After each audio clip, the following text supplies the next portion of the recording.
Hey, on this week's episode of the Xbox Dadcast, episode 6, we've hit 6, doesn't mean anything, but this week we're going to talk about the Unreal Engine 5 tech demo, 60 FPS standard, supposedly, a July Xbox event, resolution versus frames per second, and whatever else I feel like ranting about. This is a podcast about the Xbox, the Series X, and whatever else in gaming I feel like talking about. I am Morgan, aka Bond Diesel, and I am a Xbox fanboy, PC casual, Division 2 podcaster and complainer, husband to a lovely wife, and a father to a lovely and sleeping baby. Okay, well, let's jump on into it, and we will see what I can get into this time.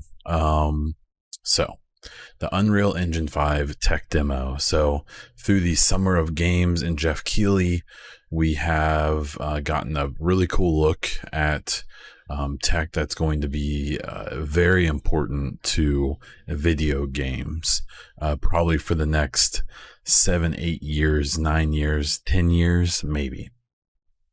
And it was the Unreal Engine 5 reveal. So if you don't know, Unreal used to be a video game. And then it became an engine that was being used by lots of other games. And now Unreal Engine 4 is made up of, a lot of, especially your third-party games, but even games as big as Fortnite, Gears of War. I'm trying to think of anything else off the top of my head that's on Unreal. Most games are probably on Unreal that you're playing or that you know about. So a new one being revealed was a big deal. Now, so obviously I'm talking about it because it has to do with Xbox, but a lot of the conversation and controversy about this week is because apparently Epic has some type of marketing deal or some exclusivity to talk about this along with Sony and PlayStation 5.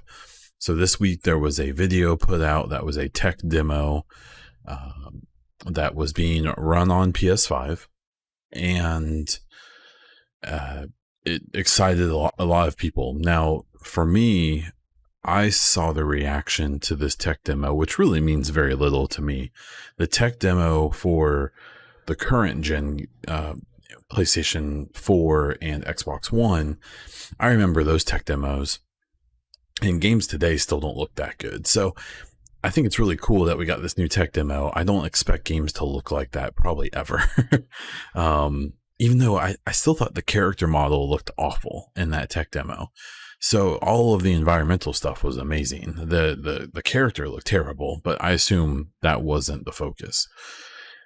So what the two reactions I've seen to this are from devs and developers, especially people who make models in games, environmental artists and things like that. If you don't know, or if you haven't heard the podcast or don't know about my other Division 2 podcast called The Echo Cast, I've gotten to know a lot of developers at Ubisoft, a few from other companies. I know some people from Rockstar. I know some people that work at Epic and work on Fortnite. Some people who work on, what else can I name drop? Borderlands. But mostly Ubisoft, mostly Red Storm and Massive, a little bit of Reflections, a little bit of Leamington, Annecy. And their perspective was, I don't care about the console people yelling at each other about this. Some of this tech is going to make our jobs, one, easier, and are going to make it better. Games are going to be better because of this tech. Now, obviously, then the other side has turned into, this is the first gameplay, quote unquote. I hate calling tech demos gameplay.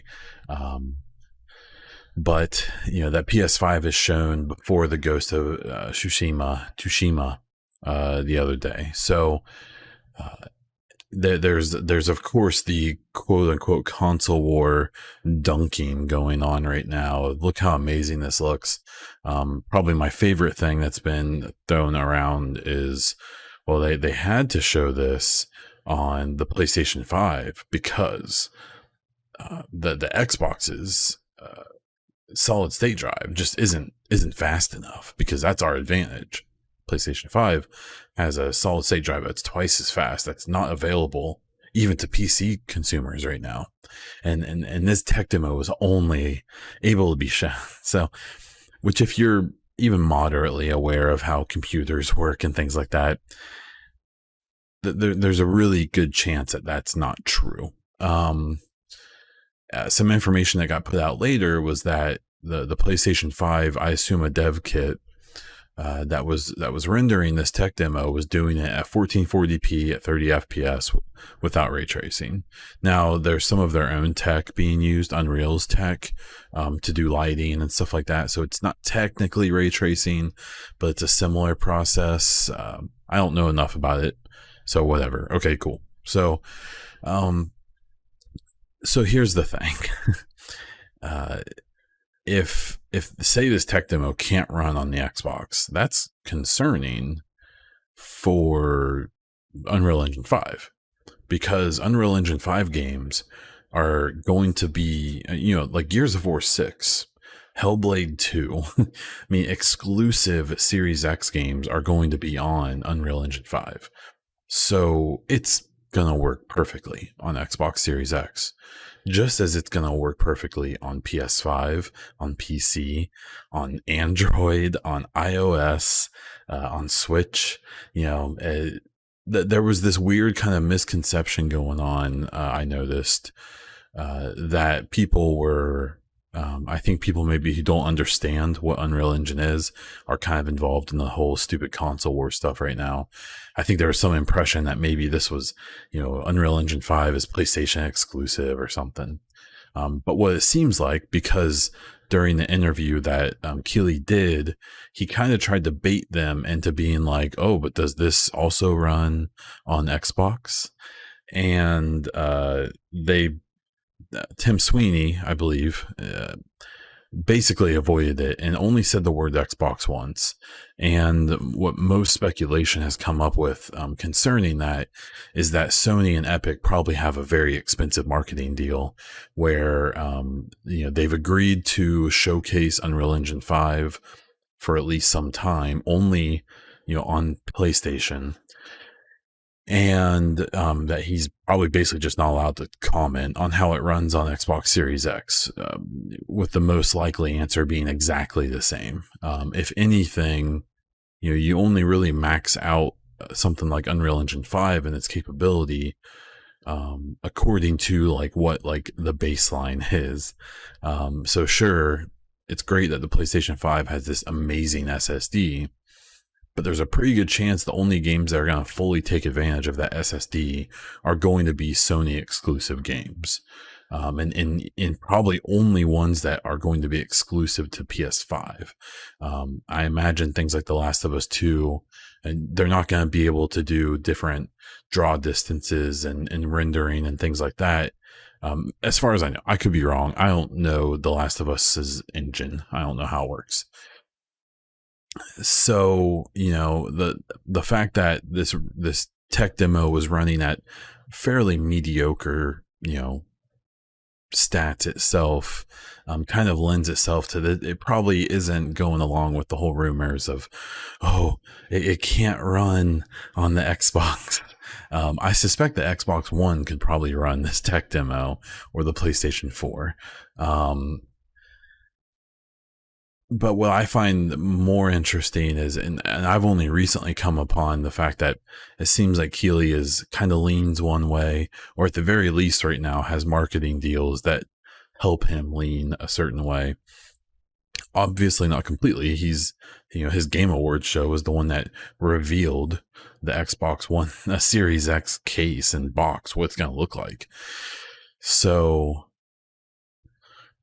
that whole show was just kind of interesting. What came from it is that it's going, Unreal Engine 5 will start getting kind of like demoed in early 2021, and with a full release at the end of 2021. They did mention that Fortnite will transition over completely to Unreal Engine 5 in 2021, which is interesting. Obviously, since it's their own tech, they're going to be able to implement it faster than others. Um, it's interesting. So I've seen people say that Hellblade 2 will be on Unreal Engine 5, but I don't think Hellblade 2 is going to be out in like 2022. I suspect Hellblade 2, I assumed it was a release game, and if not, it would be coming out in 2021 at some point. So my guess is that it's probably an Unreal Engine 4 game, but we'll have to wait and see. There's a really good chance that I bet Gears of War 6 probably will be an Unreal Engine 6 game, or 5 game. Since Gears of War 5 was on Unreal Engine 4, but it just came out, less than a year ago, or a year ago-ish. I can't remember exactly. And I assume the next game won't come out for a few more years. So when it does come out, I suspect it'll be well within the Unreal Engine 5 timeframe. So this whole thing, it's really interesting doing this podcast, and I've talked about it a lot. So thank you for your patience. But as much as I appreciate the whole idea of like, a bunch of people with 6 followers dunking on each other, or what surprised me the most is on Twitter, there's entire accounts who have 20, 30, 40, 50,000 followers, who it seems like all they do is supposedly that they're a fan of one platform, and it seems like all they do is talk about the other one in a negative way, of course. And it's really weird. And I think the weirdest part about it is how often they just lie. Even to the point where I kind of jokingly called one out with my like real account that is a little more prominent. I'm like, this just isn't true what you're saying about, it was something about Xbox. He was claiming something that is simply not true. But of course it had, 1,000 likes and all this stuff. And he basically said like, oh, I know, I'm just riling everyone up. It's just like, ooh. So I've been trying really hard to find like actually good creators to follow when it comes to PlayStation, Xbox, Nintendo, all of the, gaming in general. As I know, even in the Division 2 community, finding quote unquote good sources of info is much more difficult than finding clickbait, sensational, trolly people. So unfortunately, it's just more of the same in a way, and that's fine, I guess. We'll deal. And here on this podcast, we will mostly stay away from the platform wars. It's so pointless. It's really hard for me to take too seriously people who are fanboying over multi-billion-dollar companies who just want your cash money. You can have a preference, absolutely. My preference has always been Xbox, except for a short stint when I was in college and I was experimental. But it's yeah, I don't know. This Unreal Engine 5 thing, from watching the people who I know who are going to use that technology to make games, seems super exciting. From the consumer side, it seems like it just kind of got lost in the console wars, and that lots of dumb things are being said. Tim Sweeney came out today, I think that's his name, and said like, yeah, it's going to run fine on the Xbox Series X and Switch. And, but then what was so funny is he just clarified. He basically was trying to say like, it's going to work great on both. Stop it.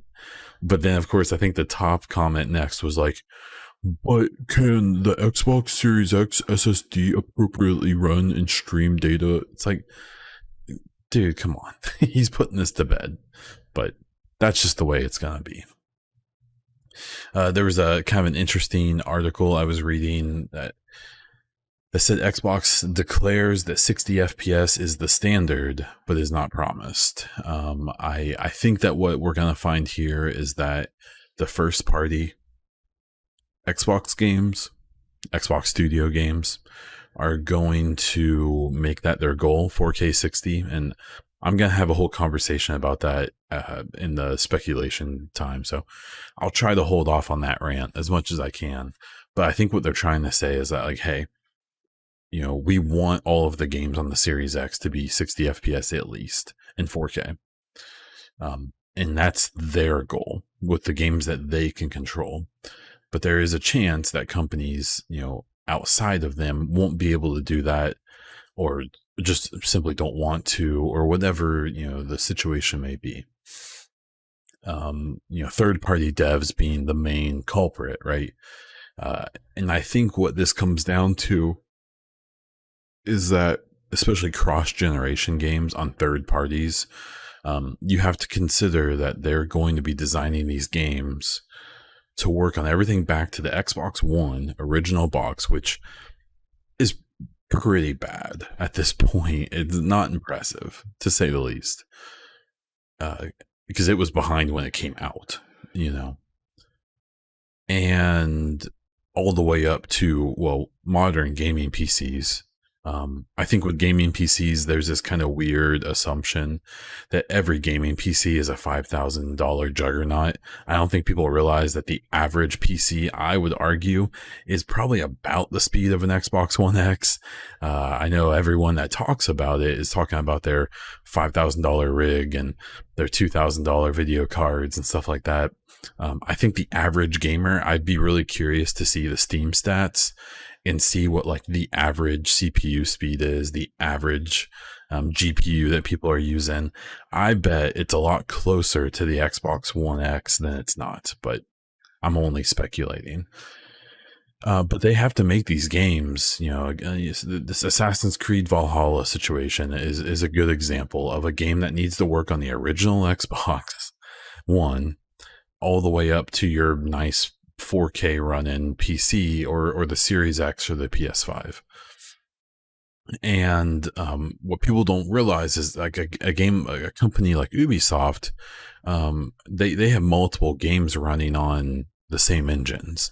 So a game like Ghost Recon Breakpoint and Wildlands, all of the last few Assassin's Creed games, and probably a couple others, are all running on Anvil Next, which, it's hard to talk about engines that are quote unquote old, like Source Engine is super old, but the modern equivalent is very much upgraded.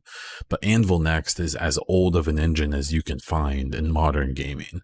And what I think we're seeing with the fact that it's not expected to run that great on these new systems is the fact that it's maybe just not a very well updated engine, and that either it needs some significant updates or simply they may need to move to a new engine at some point for these games. But Anvil is obviously pretty deep into the Ubisoft lore right now. My experience comes from Division 2, where they massive development studio under Ubisoft developed their own engine for modern gaming. Now that engine's been in development for 13 years. People don't realize that the Division 1, got announced in 2013, but was in development before 2010. And they were working on Snowdrop before then. I mean, it's that's not a new project. So Snowdrop isn't going anywhere, more than likely, unless they have found, there's a South Park game that was on sale.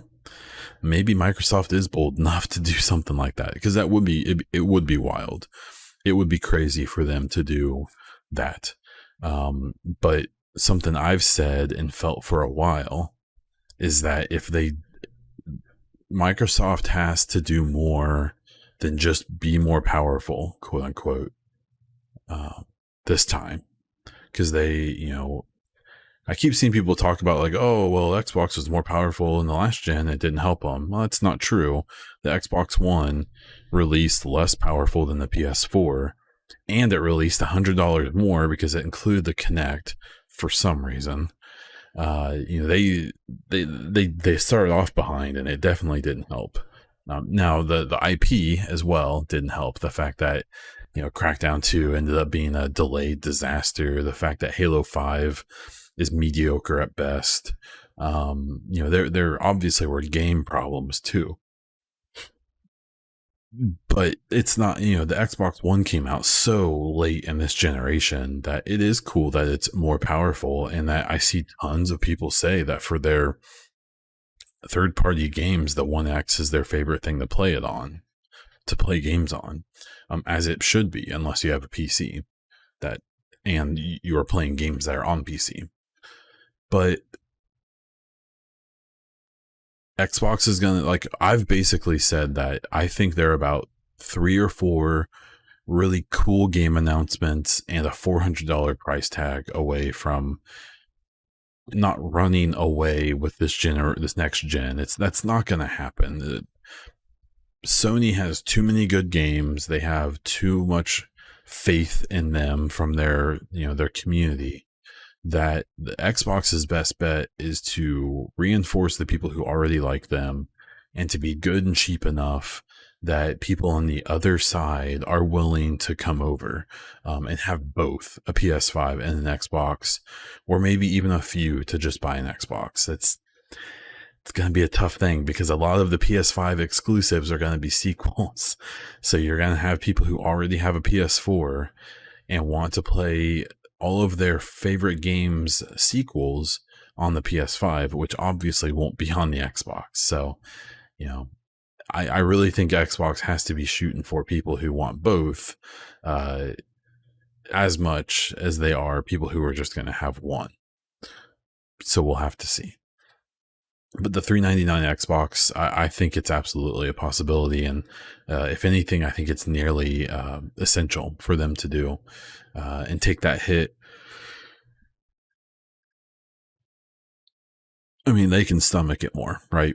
I mean, they can take it. I talked about this last week, that when you compare Sony and Microsoft, I mean, you're talking about Sony, which has PlayStation as one of its core staple brands that makes it money, and you have Microsoft, which Xbox is kind of its a pet project almost, in a way. I'm sure they expect it to make money. It's they want it to be the best, but if Xbox fails, like in this generation financially, they're fine, right?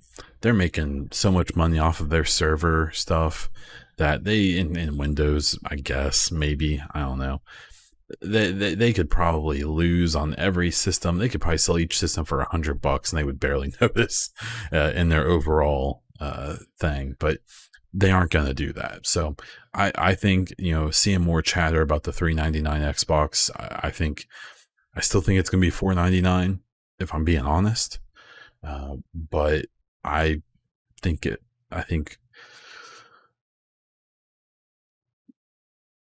$399 thing would be a pretty big deal. So we will have to wait and see. I think we will get that price and release date next month. And we'll talk about that here in a moment. So first, I am going to start throwing mid-rolls into these. There's an ad coming up. It's like 30 seconds. Skip it if you want. And if you're on YouTube watching this, you don't even have to watch it or hear it. Mid-roll. Okay, so moving into the speculation and opinion part of the show, I saw kind of a funny article it said, Microsoft doesn't care if you buy their new console. And I think that's a very good point to make, and it's what the article was talking about, is that it's kind of what I was saying before, where Sony needs to sell systems and games to make lots and lots of money. Microsoft, I think from day one with Xbox, the brand, the whole point was to get people on their platform, to get people in the Microsoft world. And, recently they talked about how there's 90 million active players on Xbox Live. Well, if you consider that only about 50 million Xbox Ones across the different variations have been sold, the numbers don't add up, right? But that's because They're probably still counting 360 players, which I know they're still out there, and they're probably counting PC players who are using the Xbox app to download games and play games, especially the Game Pass on PC. So the fact that they can essentially claim 40 million more users than they have even sold consoles tells you, like, hey, it's kind of a big deal, right? I believe 90 million is how many PS Plus has said that they have, which is their online service. So, I mean, there's obviously a lot more PlayStations, even if you count this 90 million number. But it's kind of that reminder of, hey, Microsoft will be perfectly happy if you buy Game Pass Ultimate and play all of if you don't even own an Xbox, you play all of your games on your phone. They don't care. That's fine with them. I think back, a few months ago or a year ago when I think it was Phil Spencer said, or it might have been Larry Herb, I can't remember, like, Sony and Nintendo aren't our competitors anymore. Our competitors are Amazon and Google, and these companies who are doing, streaming and things like that. And there was kind of this like, oh, what a hot take, you just got doubled up on consoles. Of course they're your competition. But I think there's a problem there where they just don't recognize that they just aren't that worried about selling they're not going to win the system war. I can tell you today that more PS5s are going to sell than Series X's. I have no doubt in my mind. Even if the Series X is cheaper, even if it's better, even if it has awesome games coming to it, I still think PS5s are going to sell more. Because even if only 75% of the people who bought a PS4 buy a PS3, it's still 750, that's still 70 or whatever, 75 million consoles. I don't think they're going to sell 75 million Series X consoles. I don't think it's going to happen.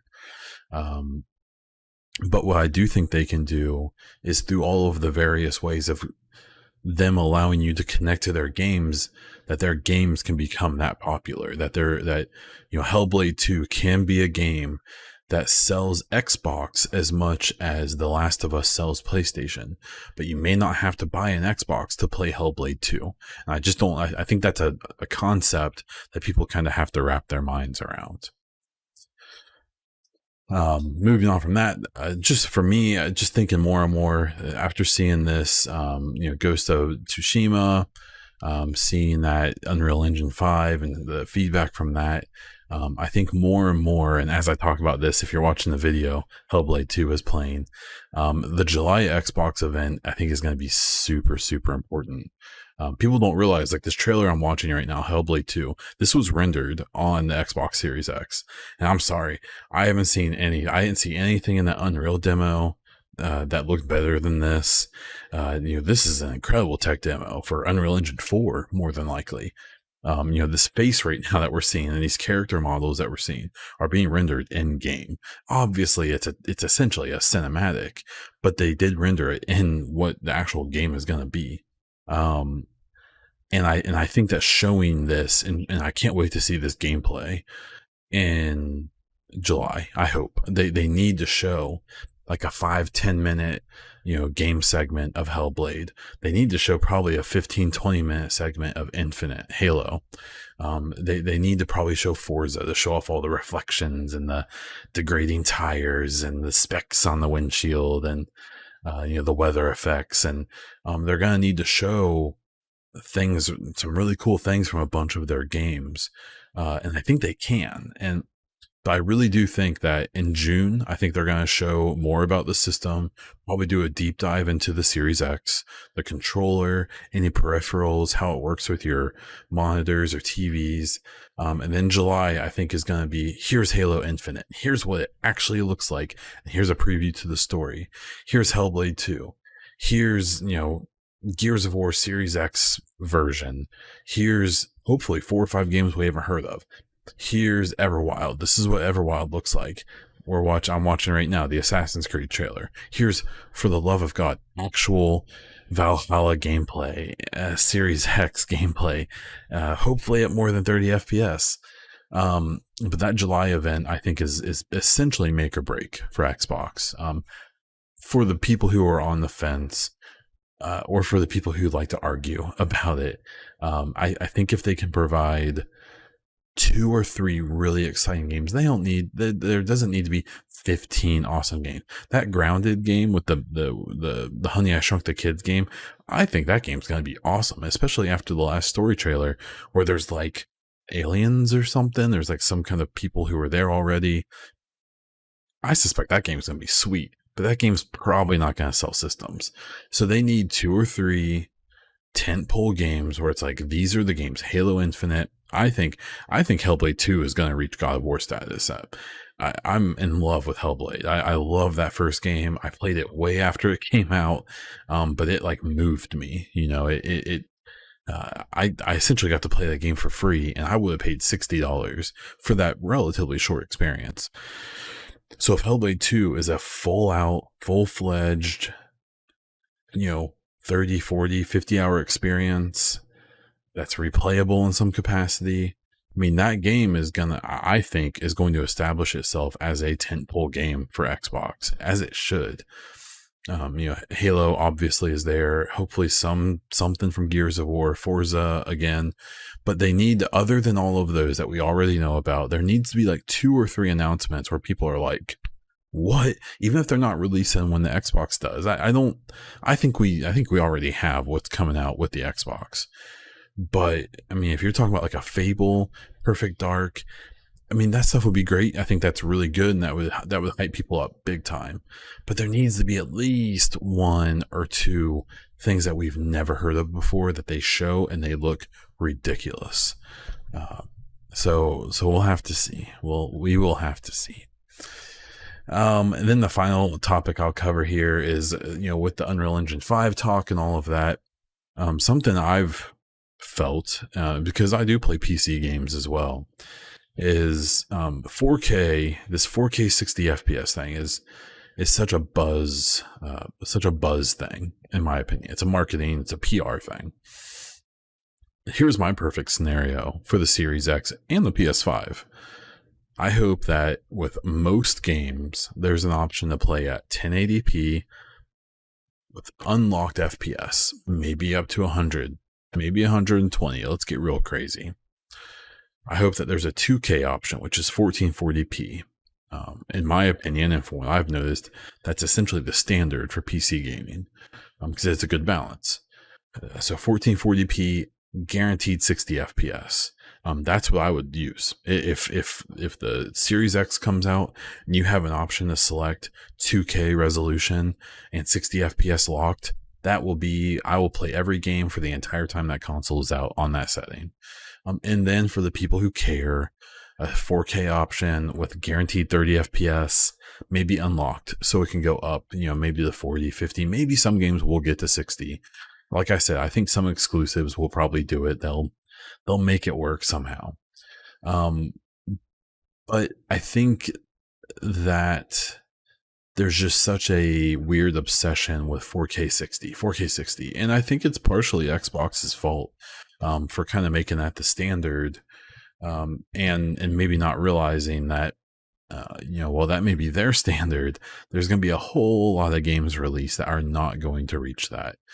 And that's okay. But the problem is I kind of fear that Xbox has already kind of dug themselves into a hole where that's what's expected.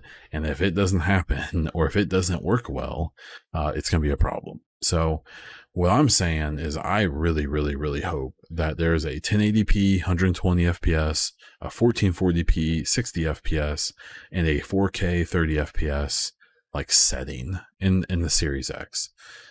But of course, we will have to wait and see. I would love to see something like that addressed in the June state of whatever Xbox, inside Xbox, or it's Xbox 2020, I believe is what they're calling them now. So yeah. So with all of those topics, I want your opinions. This is probably too late to mention this, but please let me know. Let me know what you think about it. I'm very curious to your take on the resolution thing, on the Unreal Engine thing, on Hellblade and Gears, the 60 FPS, if that matters to you, a potential for a $399 Series X.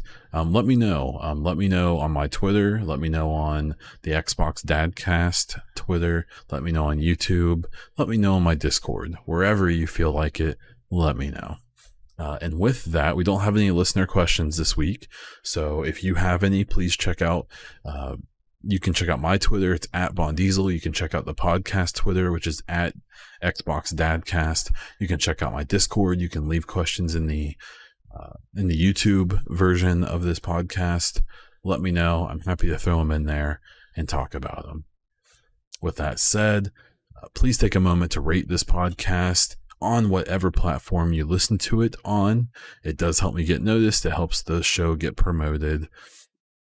If you want to support the podcast, please check out my Patreon at patreon.com/theechocast. I am Bondiesel on Twitch, where I promise I will stream soon. The wife is done with her work from home now. She's a teacher, so she's off for the rest of the summer. I don't feel guilty for leaving her alone for a couple hours a few times a week now. And so hopefully those streams will start back up, mostly Division 2 maybe, or whatever else I feel like playing. Escape from Tarkov will probably be on there soon. And that's what I have for this week. So until the next time we meet, be good and game on.